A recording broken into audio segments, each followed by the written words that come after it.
एक गांव था जिसका नाम था मायापुर।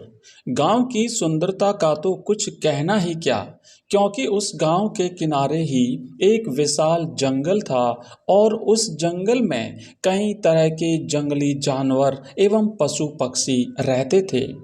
एक दिन की बात है, एक लकड़हारा लकड़ियों का गट्ठर लेकर के उस जंगल के रास्ते से अपने गांव की तरफ जा रहा था।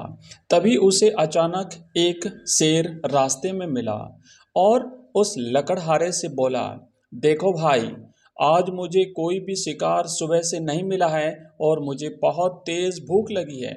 मैं तुम्हें खाना चाहता हूँ और तुम्हें खाकर मैं अपनी भूख मिटाना चाहता हूँ। तभी लकड़हारा घबरा कर कहता है, ठीक है भाई, अगर मुझे खाने से तुम्हारी भूख मिट सकती है और तुम्हारी जान बच सकती है तो मुझे ये मंजूर है, लेकिन इससे पहले मैं तुमसे कुछ कहना चाहता हूँ। शेर कहता है, कहो।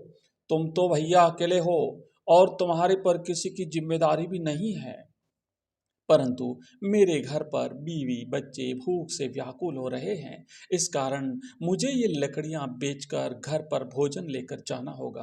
परंतु मैं तुमसे ये वादा करता हूँ कि मैं अपने बीवी और बच्चों को भोजन देकर तुरंत तुम्हारे पास आ जाऊंगा। तभी शेर बड़ी तेज हंसी हंसता है और कहता है कि तुमने क्या मुझे पागल समझ रखा है? तुम्हें मेरा शिकार बनना ही पड़ेगा।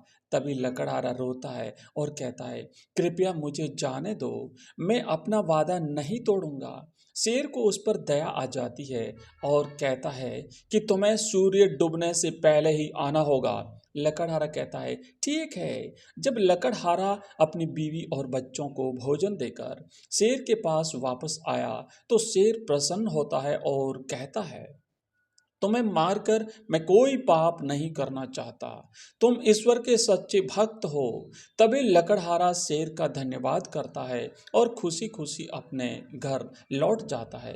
मित्रों, इस कहानी से हमें ये शिक्षा मिलती है कि हमें हमेशा सच बोलना चाहिए, क्योंकि सच्चाई से ही व्यक्ति को सफलता प्राप्त होती है। आपका बहुत बहुत धन्यवाद। इसी प्रकार की प्रेरक प्रसंग और कहानियाँ सुनने के लिए आप हमारे चैनल को सब्सक्राइब कीजिए।